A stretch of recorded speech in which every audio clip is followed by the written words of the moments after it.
It's now time for WJTS UPN 27 minutes. Preparing for the future of the Jasper Middle School was on the agenda last night at a public hearing at JMS. Process is going.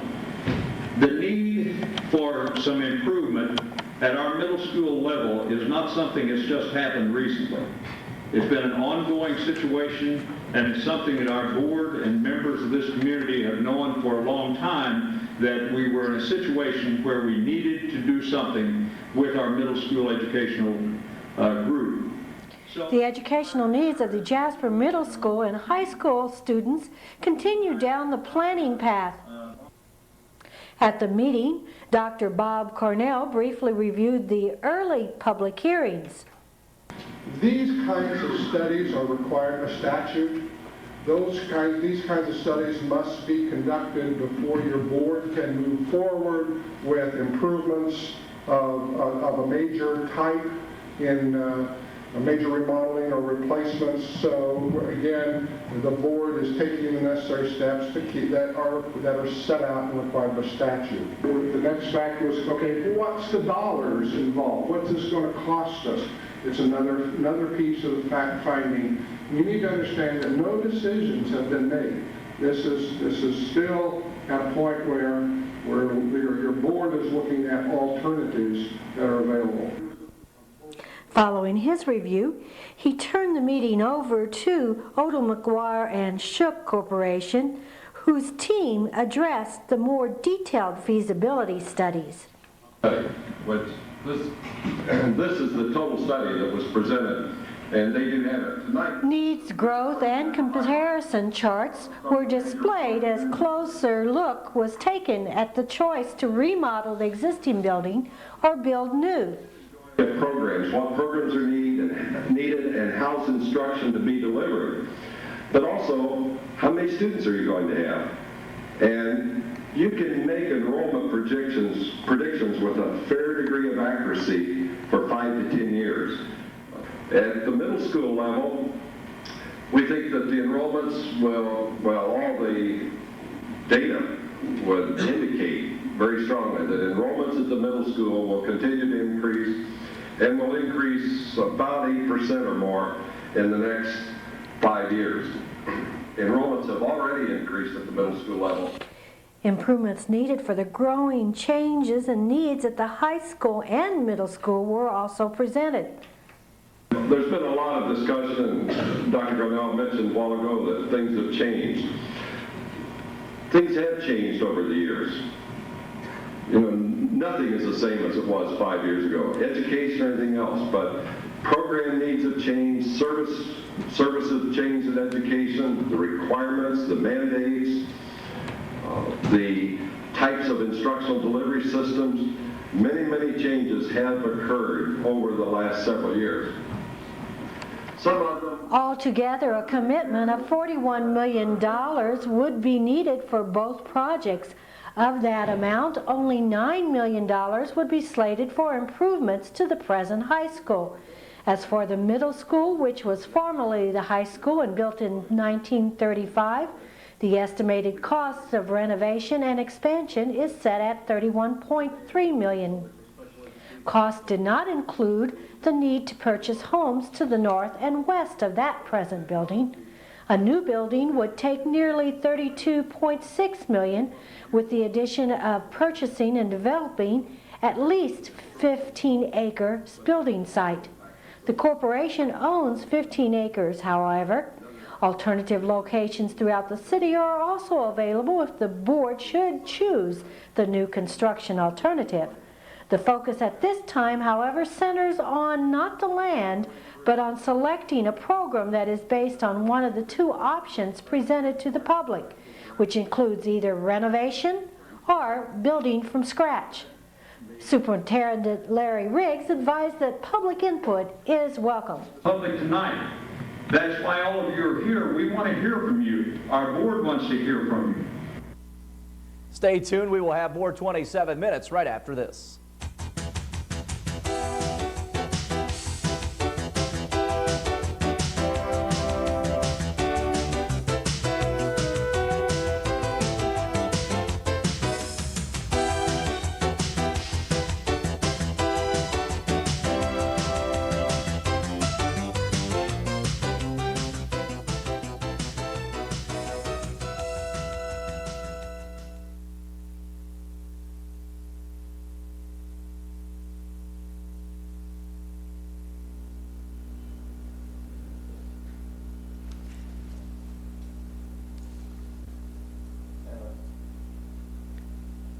It's now time for today's homeowner, brought to you by Kremp Lumber Company in Jasper. Backyard composting is an easy way to turn yard waste into food for your soil. Compost makes an excellent soil conditioner, loosens the texture of heavy clay soils, making them better for root development. Also, it helps light sandy soils retain water and nutrients. Now here's the 4 basic steps to making perfect compost. Chop your yard waste into small pieces. 3/4 to 1 inch is ideal. Then mix equal volumes of brown carbon-rich material and green high nitrogen materials. Alternate layers of brown and green matter so that each layer is about 2 to 8 inches deep. As you're layering, mix the materials with a shovel. The optimal size of a pile is 3 feet by 3 feet by 3 feet. Then maintain the moisture by adding water as often as needed to keep the pile as moist as a sponge. Then turn the pile every week or so to speed decomposition. We will be right back.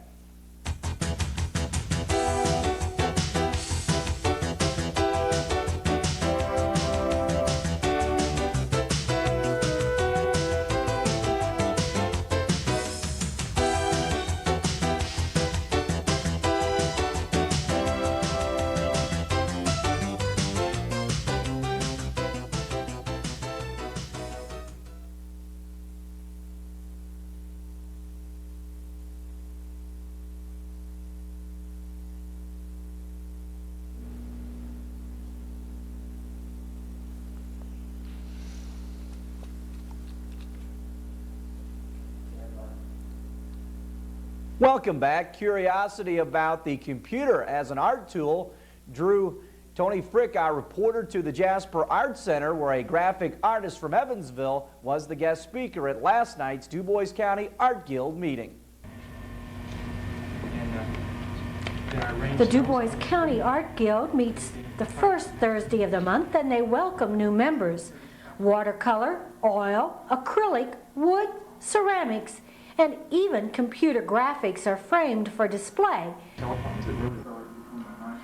Guest speakers like Jim Kelley share their love of art. Tilt the camera back to get it all in. It's so tall. Mr. Kelley has been involved with photography, painting, and computers as part of his advertising productions with Keller Crescent of Evansville and later Kinetic Corporation and Presbyterian Publishing Corporation of Louisville. So that you don't bother with the keystoning effect in the camera anymore. You don't have to have a big 4 or 5 rig. He shared some of the graphic projects, products, and productions with the Art Guild members and guests. He also shared his enthusiasm for an incredible tool he wished Leonardo da Vinci could have explored. I've had dreams at times about giving Leonardo my computer. I would give it up to let him have it. When photography came in, the same arguments were there. And photography has really become art. And now merging photography with the computer and the scanner, take it into the computer, it becomes flexible. You can retouch it, you can change it, and it becomes painting then. For me, it's the perfect medium.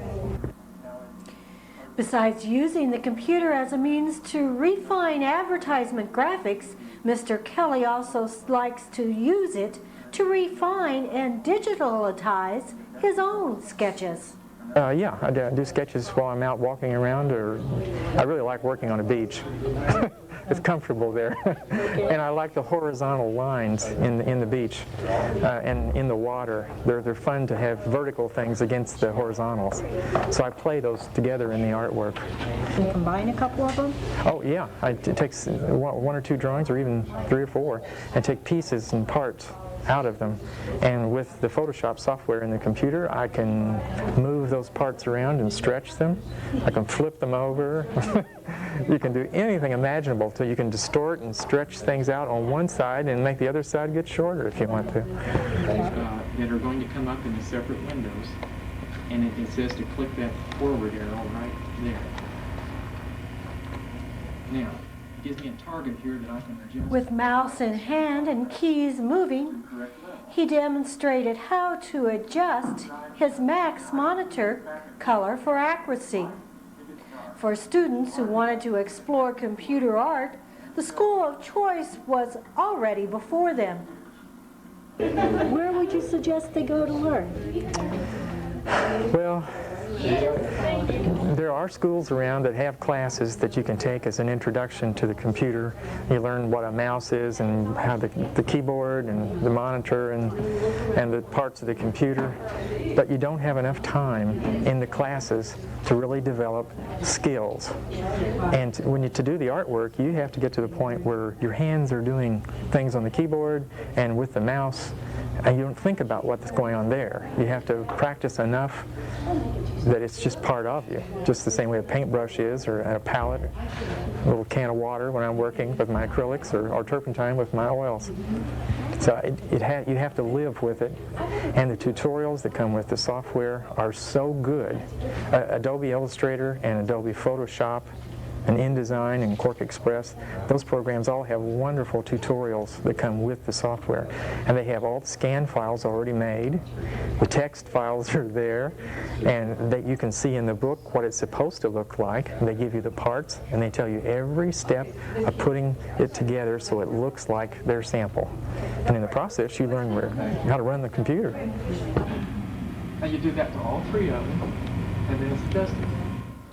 For Jim Kelley, the next step is to move into digital video editing.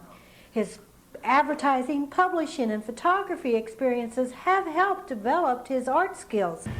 I got to set up the photographs on this and work with the photographers. He noted how his photography experiences have stretched his own. You learn to isolate and to concentrate on the main elements in an image, and you do it faster that way. It's, for me, has been a quicker learning process for my drawing and painting. And now I'm combining the photography with the drawing and the painting. I can put a photograph on one layer, I can do drawing right over it, and I can pull pieces of the photograph up above the drawing then, and then I can do airbrush color into it. It's a phenomenal, flexible environment for an artist to work in. It's unlimited. What's that one line in my notebook there?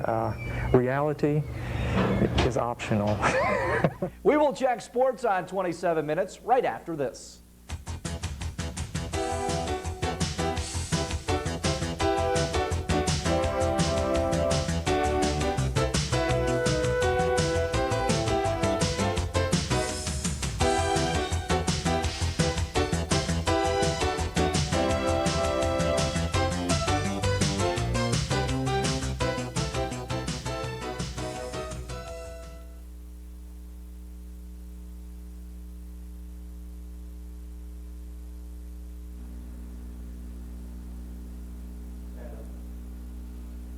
College football programs stocked their rosters on Wednesday, as it was the first day that college-bound high school football players could sign national letters of intent. Heritage Hills standout running back John Goldsberry made it official, signing with Purdue.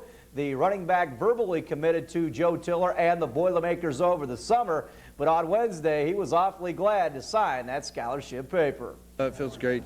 The scholarship's official now. It just feels a lot better. I'm just going to have to go out to Purdue and prove myself to be a Big Ten player now.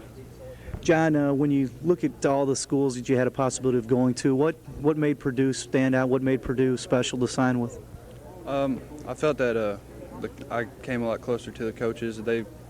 I felt that they were a lot like our coaches here at high school that I'm used to, so I like their offense, better education. It's close to home. It's only about 4 hours away, so those are a lot of things I liked about it. When they recruited you, what did they say that they liked in you as far as what you like to do? What attracted them to you?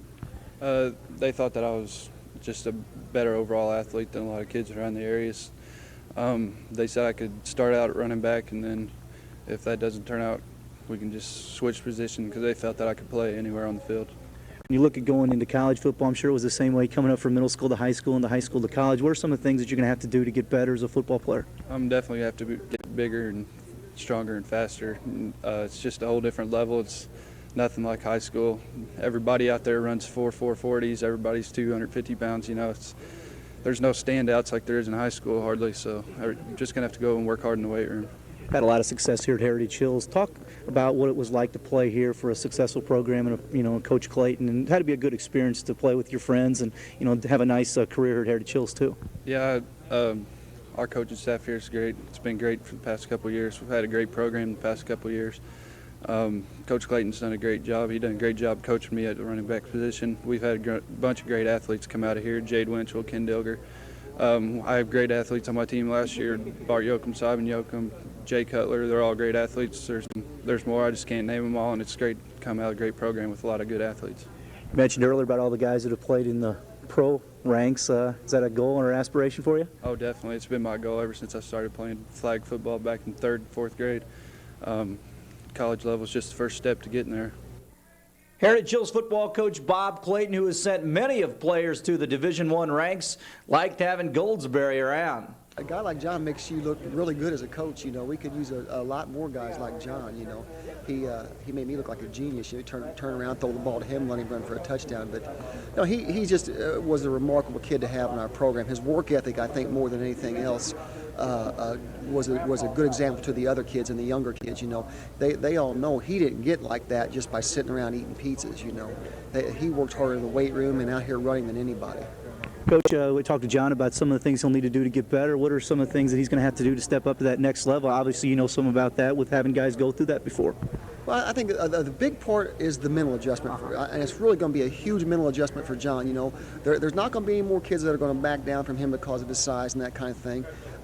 John's going to have to learn to take what he can get, to pace himself a little more, hopefully to stay injury-free. That's going to be a big thing. But I think it's the mental thing. And he was talking about coming in and playing right away. As a coach, I don't know if that's a good idea. I'd like to see him, personally, I'd like to see him get redshirted. Right. I think it gives him more of an opportunity to get used to things. But, you know, if he's good enough to play, then you know, he'll play.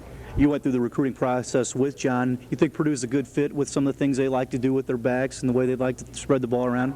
Yes, I really do. I really do. I tell you, John, like I said, I had a chance to go to Tennessee, primarily as a punter. John wanted to play more football, but when you get up there and you meet these different coaching staffs, you meet that Purdue staff, boy, those guys they're characters. They're just a good bunch of guys. Like John said, they kind of, I don't know what he means by this, but it reminded him of the coaching staff down here, and I think he just felt at home there. So I think that's a good fit for him. Need more John Goldsberries down through the ranks as you begin practice next year? I don't know about that. No, I don't think there will be any more John Goldsberries. You know, but of course we said there would be no more Kenny Dilgers and no more Jade Winchells and no more Bruce Kings or Chris Siglers. So there'll be somebody coming up, I'm sure. I hope anyway. Great. In 4 years with the Patriots, Goldsberry rushed for over 3,500 yards and 79 touchdowns. High school basketball tonight, the Jasper Wildcats are on the road. They will be at Evansville Bosse to take on the Bulldogs. You can see this game tomorrow morning at 10 right here on UPN 27. Southridge and Northeast Dubois also hit the road. The Raiders are at North Posey. Northeast Dubois goes to North Knox. Forest Park has the night off. They will travel to Wood Memorial tomorrow night. This has been UPN 27's 27 Minutes. For the entire UPN 27 crew, I'm Kurt Gutgsell. Have a great weekend.